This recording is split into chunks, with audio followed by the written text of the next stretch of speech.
1847년도에 전신마취제가 개발이 되었지요. 처음 개발한 분은 영국의 에든버러 대학교의 교수였고 산부인과 의사인 심퍼슨 박사입니다. 그런데 이분이 이 마취제를 발견하게 된 계기는 놀랍게도 과학 실험실이 아니었습니다. 성경 말씀을 읽고 묵상하는 중에 이루어진 것이지요. 어느 날 창세기 2장 21절 말씀을 묵상하는 중에 그의 마음을 강하게 붙들었습니다. 여호와 하나님이 아담을 깊이 잠들게 하시매, 그리고 그가 잠들었을 때 그가 갈빗대 하늘을 취하고 살로 대신 채우시고 하는 그 말씀입니다. 이 말씀을 읽던 이 심퍼슨 박사는 깜짝 놀라며 무릎을 치고 외쳤습니다. 잠자는 그때 아담을 하나님께서 만지셨구나 했던 거지요. 그러니까 하나님께서 인간 아담에게 행하신 수술이 바로 고통이 없는 상태, 깊은 잠을 자는 가운데 이루어졌다는 것을 깨달은 것이지요. 그러니까 이 성경 말씀이 그에게 단순한 신앙의 묵상만이 아니었다는 겁니다. 의학적인 계시로 그에게 다가왔던 것이지요. 의학계에 정말 외과 수술에 있어서 획기적인 발전이 된 것이지 않습니까? 그리고 이 심퍼슨 박사는 그 외에도 여러 가지 의약품을 개발합니다. 어느 날 한 기자가 찾아와서 이렇게 질문을 하고 물었다고 하지요. 박사님 생애에 가장 위대한 발견은 무엇입니까? 아마 여러 가지 많은 특별한 그런 의학적인 발명을 했기 때문에 이 심퍼슨 박사에게 지금까지 살아오면서 발견을 많이 했는데 가장 귀한 발견이 어떤 것입니까? 이런 의도에서 질문한 것 아니겠습니까? 누구든지 다 그가 마취제 클로로포름이라고 대답할 것이라 예상을 했습니다. 그런데 그는 잠시의 망설임도 없이 이렇게 말했습니다. 내 인생의 최대의 발견은 내가 죄인 괴수라는 것과 예수 그리스도께서 나의 구주시라는 사실입니다. 그렇게 강하고 담대하게 말을 전했습니다. 그는 질문한 그 기자를 어리둥절하게 만든 것이지요. 여러분, 오늘 이 본문의 말씀을 자세히 보면 에베소 2장 이 고백의 말씀이 바로 저는 이 박사님의 고백과 같은 고백이다 그렇게 생각합니다. 너희는 그 은혜에 의하여 믿음으로 말미암아 구원을 받았으니, 이것은 너희에게서 난 것이 아니고 바로 뭐라고요? 하나님께로부터 온 선물이라는 거죠. 정말 참으로 귀하고 소중한 말씀입니다. 이 말씀은 모든 사람에게 구원의 문이 열렸다, 모든 사람에게 천국의 문이 열렸다, 그리고 생명의 문이 열렸다는 그런 말씀입니다. 언젠가도 말씀을 드렸지만 우리 기독교는 그런 편협한 종교가 절대로 아닙니다. 나는 지옥에 갈 거야 그렇게 작심하는 사람은 없을 수가 없지요. 그러나 나는 예수님 믿고 천국 가고 싶습니다, 그렇게 믿는 사람은 다 영원한 생명으로 나아갈 수 있는 문이 열렸다는 말씀이 오늘 이 말씀의 중심이기도 한 것입니다. 그리고 오늘 이 본문의 말씀에 보면 이 은혜라고 하는 말은 어떤 말입니까? 자격이 없는 사람에게 하나님께서 자격을 주었다, 선물을 주신 것을 말씀하는 것입니다. 그런데 대가를 지급할 필요가 없어요. 다 전부 하나님의 은혜로 공짜로 주어지는 것이다, 그렇게 말씀하고 계시지 않습니까? 그래서 여러분, 이보다 더 놀라운 소식이 과연 있을까 하는 것입니다. 모든 사람이 죄로 말미암아 죽었습니다. 그 결과는 지옥에 가는 것이지 않습니까? 로마서 3장 23절의 말씀처럼 모든 사람이 죄를 범하였음에, 또 로마서 6장 23절의 말씀처럼 죄의 삭은 뭐라고요? 사망이다. 그래서 여러분, 여기에서 한 사람도, 정말 한 사람도 예외가 될 수 없지 않습니까?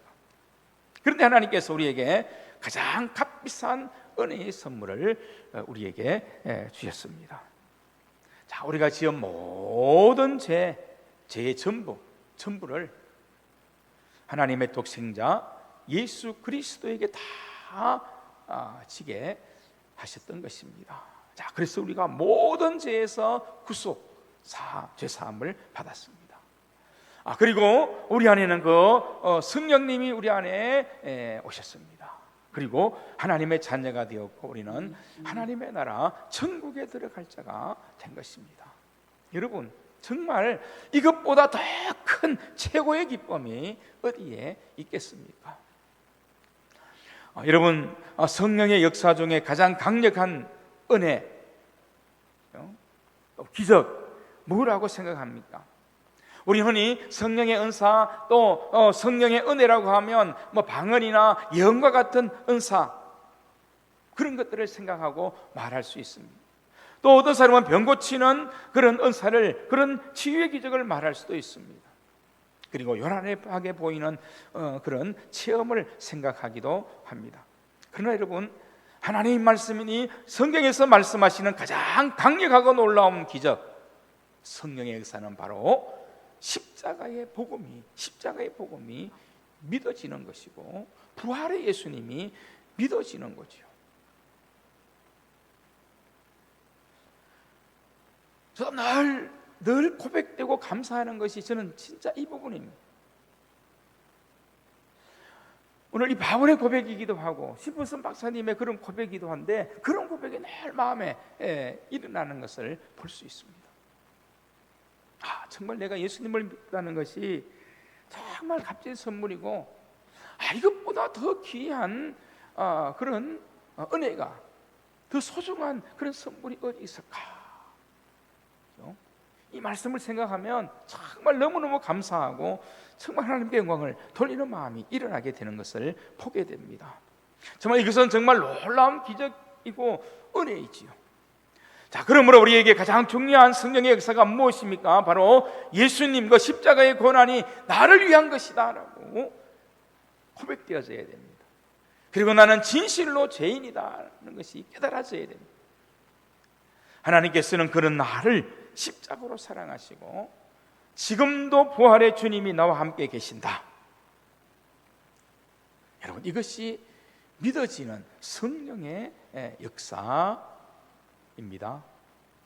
여러분은 다 구원 받으셨죠? 아멘을 하시든 안 하시든 여러분 마음에 드는 그런 고백이 있는 줄로 압니다.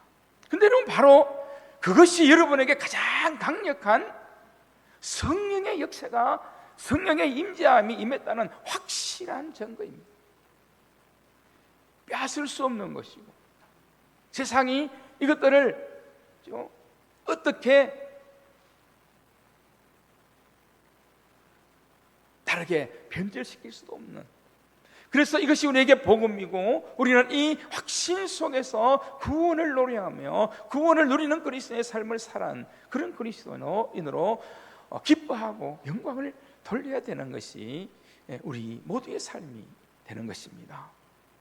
한국 시간으로 지난 13일 밀라노 동계올림픽 스키 스노보드 여자 하프 파이프 결승에서 최가온 선수가 90.25의 최고의 점수를 획득해서 우승을 하지 않았습니까?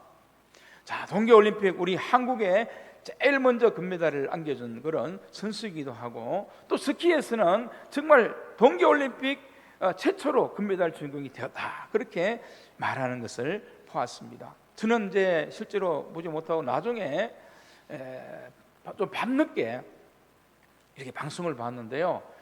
그게 방송을 보이는데 시간이 1차 시기부터 보여주는데 시간이 참 많이 걸리더라고요.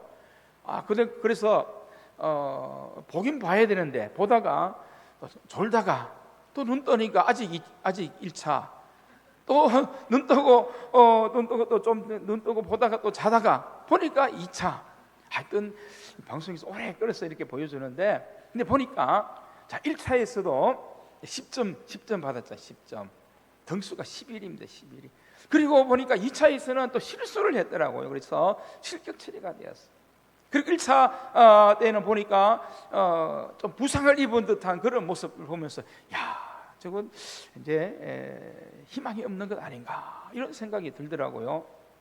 근데 제가 이미 금메달을 땄다는 것을 보고 난 다음 날을 제가 봤기 때문에 이제 끝까지 보는 거죠. 끝까지 보는데 3차에는 어떻게 했나 이렇게 보니까 정말 마지막에 정말 컨디션을 생각하면 도저히 불가능할 것 같은데 마지막 최선을 다하는 기술로 이 3차 시기를 완주했지요. 그래서 90점 이후라는 고득점을 받아냈습니다. 결국 우승 후보인 미국 선수를 이기고 대역전 드라마를 쓰는데 성공했지 않습니까? 얼마나 기쁜 일인지 모릅니다. 정말 기쁘지 않습니까? 정말 감격이 되더라고요. 보니까 12시가 넘었는데 그때 이제 잠을 자게 되는데요. 그런데 이 기쁨이 있지만 정말 한편으로 이 기쁨을 한번 제가 생각하면서 이 말씀을 준비하고 생각하면서 한번 생각해 봤어요. 그 기뻐하는데 너는 정말 예수님 때문에, 내가 받은 구원 때문에, 내가 받은 갚으시는 그 선물 때문에 정말 기뻐하고 정말 이렇게 기대하고 바라면서 그렇게 하나님 앞에 진심으로 감사한 그런 마음을 가져본 적이 있나? 여러분, 우리가 믿고 고백하는 이 복음의 놀라운 소식은 사실 이러한 올림픽 소식과는 비교가 안 되는 기쁨의 소식이고 최고의 선물이지요. 요한복음 5장 24절에서 예수님께서 이렇게 말씀을 분명히 전하는 이 말씀이 분명하지 않습니까? 내가 진실로 너희에게 이르노니 내 말을 듣고 또 나 보내신 이를 믿는 자는 영생을 얻었고 했습니다. 이미 우리는 영원한 생명을 얻었고 심판에 이르지 아니하나니 사망에서 생명으로 옮겼느니라.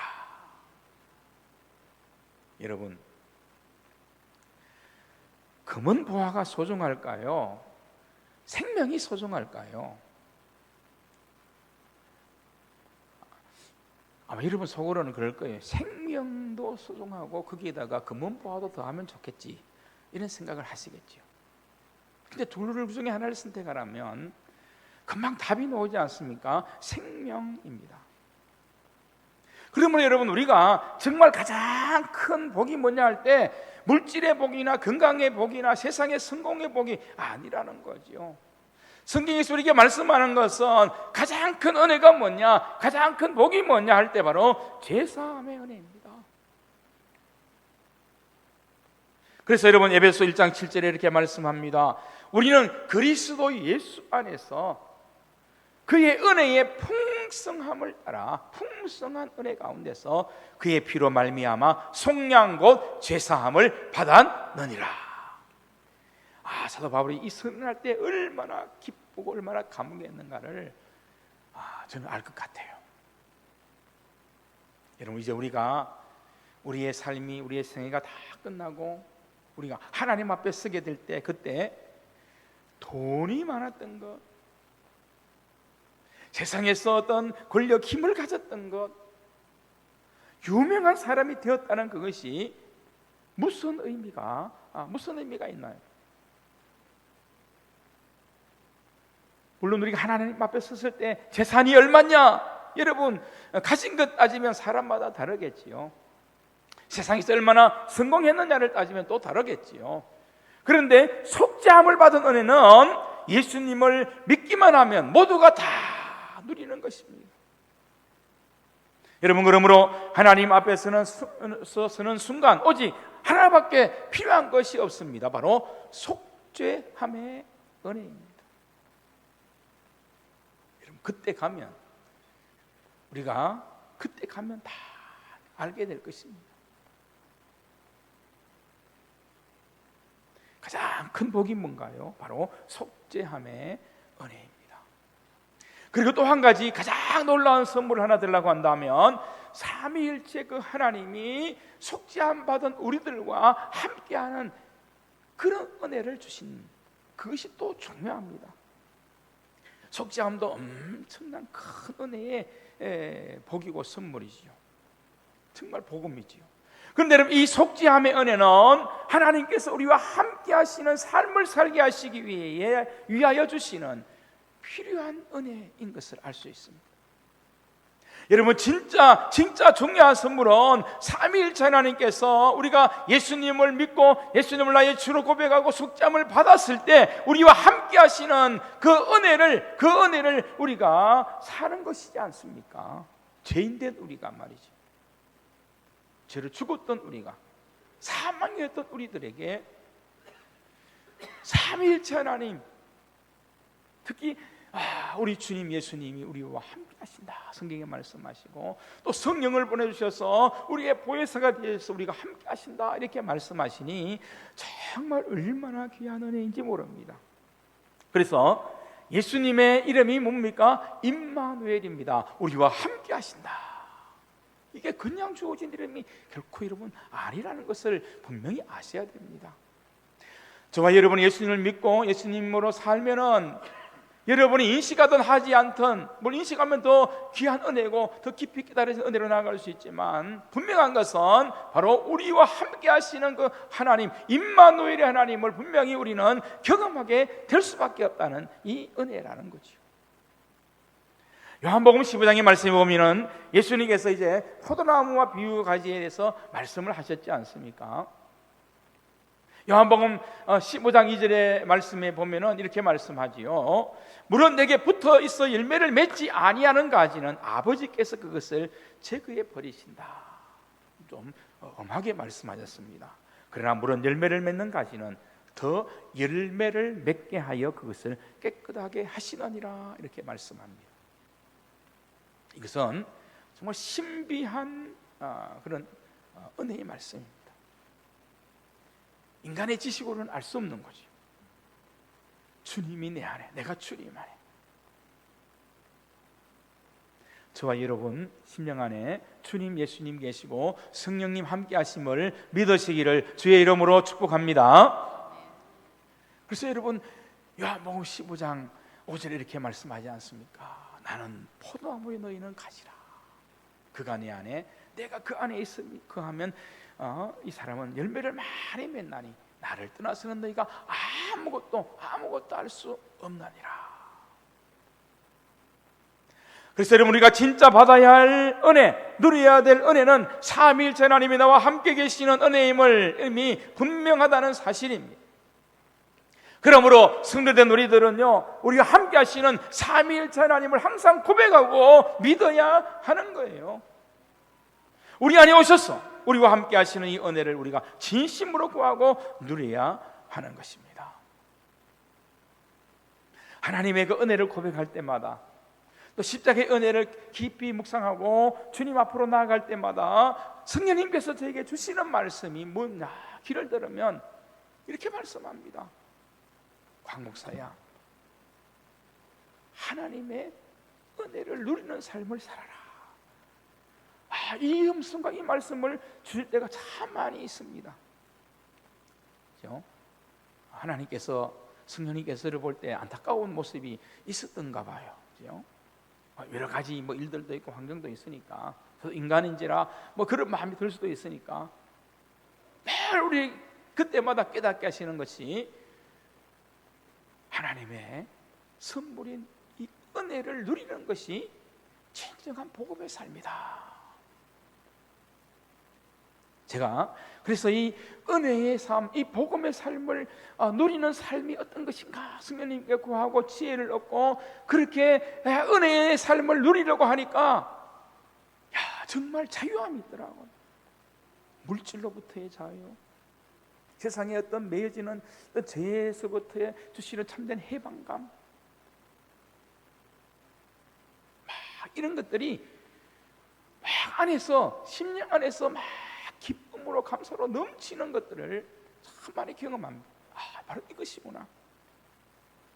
그래서 이제 우리가 하나님의 은혜를 고백한다면 다른 것이 아니라 하나님께서 우리에게 말씀하십니다. 이제 너희는 정말 예수님의 그 값비싼 은혜로 주신 그 십자가의 은혜, 이 복음의 은혜, 하나님의 선물인 이 은혜를 이제는 여러분이 받았으니 누리는 삶을 여러분의 삶에서 살아라. 성도들의 삶에서 살기 원한다.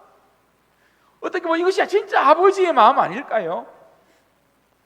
아버지께서 주신 것이 풍성한데 둘째 아들처럼 늘 방황하고 집 나가겠다고 하고 자기 마음대로 살려겠다 하면 얼마나 아버지 마음 아픕니까? 그것이 아니라 내게로 와라, 내게로 와라, 내 안으로 와라. 그리고 나와 함께 누려라. 송아지 잡아주기도 하고 반줄을 끼워주기도 하고 옷을 갈아입히기도 하는 은혜를 주시면서 아버지 하나님께서 우리에게 말씀하시는 것은 바로 이것을 누리라. 하나님의 함께함을 누리라. 천국의 삶을 누리라. 복음의 이 아름다운 은혜, 하나님 주신 선물을 누리라.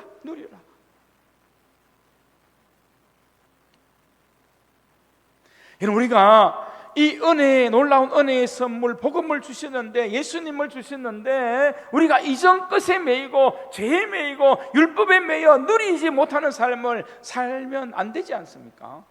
누리라고 주셨기 때문입니다. 십자가와 부활의 복음을 소중히 여긴다면 이제는 우리의 모든 삶에서 이 복음의 선물을 누리며 살아야 합니다. 여러분, 이 은혜를 누리면 삶이 달라집니다. 이 은혜를 누리면요, 표정도 달라집니다. 정말 이 은혜를 사는 사람은 제가 보니까 걸음걸이도 달라지더라고요.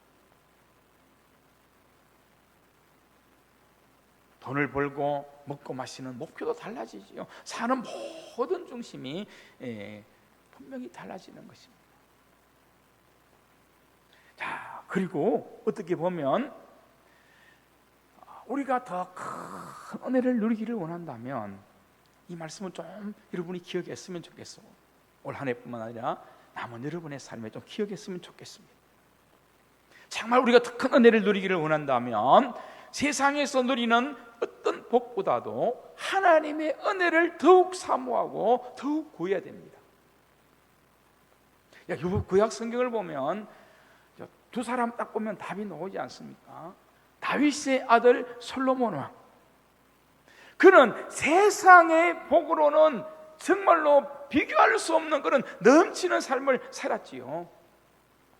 성경에 보면 이 솔로몬은 아무 고생 없이 모든 것을 그냥 세상적인 복을 누리기만 했던 대표적인 사람, 그가 바로 솔로몬입니다. 그런데 누구나 다 부러워할 만한 그런 삶인데 그 솔로몬의 세계 마지막까지 보면 솔로몬의 삶은 전혀 행복하지를 않았습니다. 그가 기록한 전도서에서 이렇게 토로하지 않습니까? 전도서 1장 2절에 분명히 말씀합니다. 전도자 솔로몬이 기록한 전도자 솔로몬이 이르되 헛되고 헛되며 헛되고 헛되니 모든 것이 헛되도다.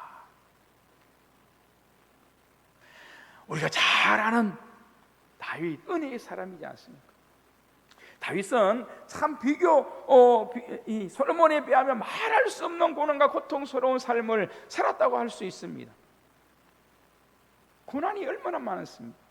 그런데 중요한 것은 이 다윗은 은혜의 사람입니다. 은혜를 갈망하는 사람입니다. 하나님께서 주신 은혜를 더 사모하고 은혜를 누리게 삶이 원하는 그것이 그의 소원이었습니다. 그래서 하나님의 은혜를 누리기 원합니다. 내 주님 마음에 은혜를 부어 주시옵소서라고 늘 하나님께 간구했던 사람이지 않습니까? 시편에 다 나오지 않습니까? 근데 여러분, 성경을 보면 누가 복되다 합니까? 이 다윗이 정말 대표적인 복된 사람이지 않습니까? 은혜의 사람입니다.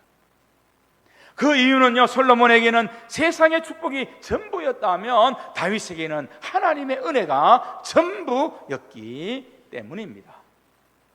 사랑하는 성도 여러분, 2026년 한 해, 우리의 모든 삶에서 우리는 축복을 구하기보다는 하나님의 은혜를 더 많이, 더 풍성히 구할 수 있기를 바랍니다. 이사야서 여러분 3장 5절에 이렇게 말씀하지요. 그가 찔림은 우리의 허물 때문이요, 그가 상함은 우리의 죄악 때문이요, 그가 징계를 받음으로 우리가 평화를 누리고 그가 채찍에 맞음으로 우리가 나음을 입었도다. 6절 말씀입니다. 우리가 다 양 같아서 그릇 행하여 각기 제 길로 갔거늘 여호와께서는 우리 모두의 죄악을 그에게 담당시키셨도다. 이것이 복음이에요. 하나님이 우리에게 주신 은혜의 선물입니다. 다 이것이 얼마나 놀랍고 마음에 감동이 되는지 고린도전서 2장 9절에 사도 바울은 이렇게 고백합니다. 기록된 바 하나님이 자기를 사랑하는 자들을 위하여 예비하신 모든 것은 눈으로 보지 못하고 귀로 듣지 못하고 사람의 마음으로 생각하지도 못하였다 함과 같으니라.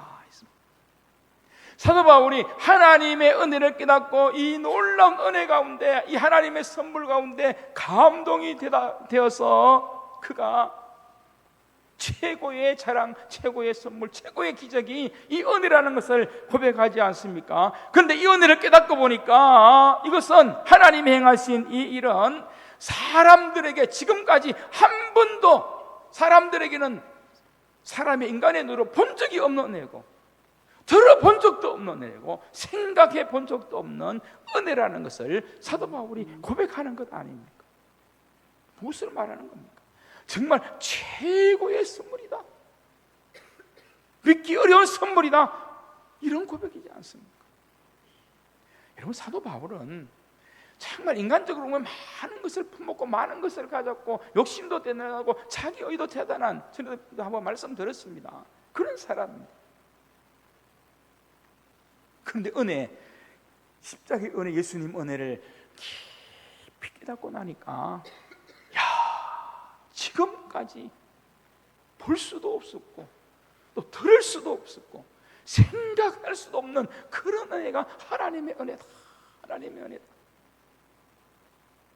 그래서 사도 바울이 고백하지 않습니까? 나는 십자가와 함께 살고 십자가와 함께 죽는다. 내게 온전히 예수님만 존귀되기 원한다. 내가 알던 모든 것들은 다 배설물로 여길 수 있다. 배설물로 여길 수 있다는 것은 무엇을 말하는 것입니까? 다 그렇게 버릴 수 있는 최고의 선물을 이미 나는 발견했다, 가졌다, 누리고 있다는 그 고백이지 않습니까? 근데 여러분 바울에게만 아니라 우리에게도 주어진 은혜이고 우리에게도 주어진 선물입니다. 우리도 누리라고 주신 하나님의 복음이 바로 이 복음인 줄로 여러분 믿는다 하면 오늘 저와 여러분의 마음과 신앙의 중심에 이 사도 바울과 같은 이 고백과 은혜가 넘쳐나고 그 은혜의 고백으로 저와 여러분의 남은 삶이 더욱 은혜에 충만한, 하나님의 은혜를 더 사모하는 그런 성도님 되시기를 주님의 이름으로 축복합니다.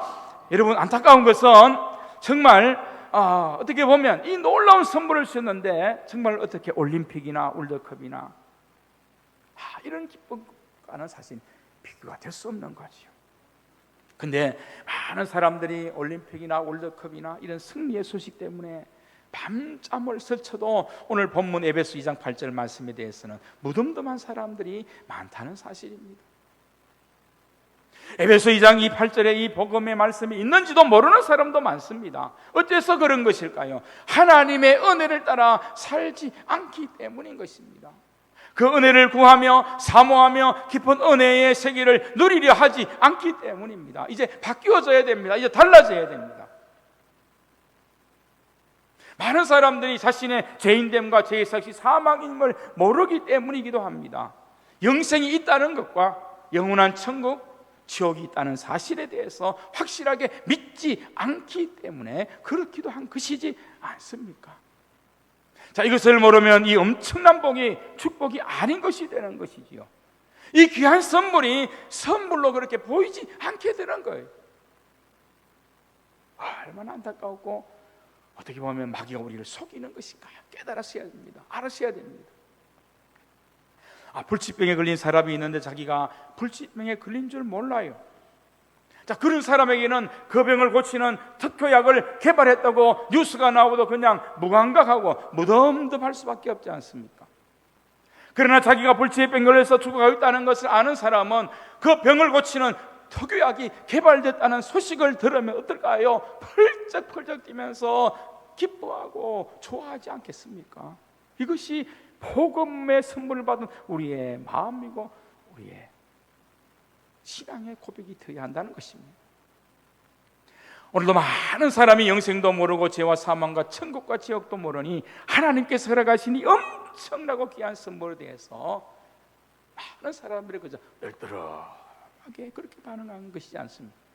자기 의로만 살려고 하는 것 아닙니까? 죄의 삭시 사망인 줄 모르고 그렇게 사는 것 아닙니까? 그러나 여러분, 믿는 사람, 이 은혜를 아는 사람은 세상에 이보다 더 귀한 선물이 없는 것이지요. 이제 너무너무 간단합니다. 하나님께서 내게 이 은혜를 주셨습니다. 내 마음을 열고 손을 내밀어 날마다 받아들이는 것, 이것이 믿음입니다. 그 은혜를 내게 주심을 감사합니다. 아니면 그 은혜를 내게도 주시옵소서. 손을 내밀면 감사히 받으면 되는 거예요. 믿음으로 받으면 되는 겁니다. 다시 한번 여러분 진심으로 부탁합니다. 여러분, 은혜를 받아야 내가 삽니다. 그 은혜를 누려야 하나님 주시는 복의 근원이 되는 삶을 바르게 살 수 있습니다. 여러분, 하나님 은혜의 선물을 다 받아들이시기를 바랍니다. 그리고 그 은혜를 더욱더 풍성하게 누리게 되시기를, 그런 삶이 여러분의 삶이 되시기를 주님의 이름으로 축복합니다. 기도하겠습니다.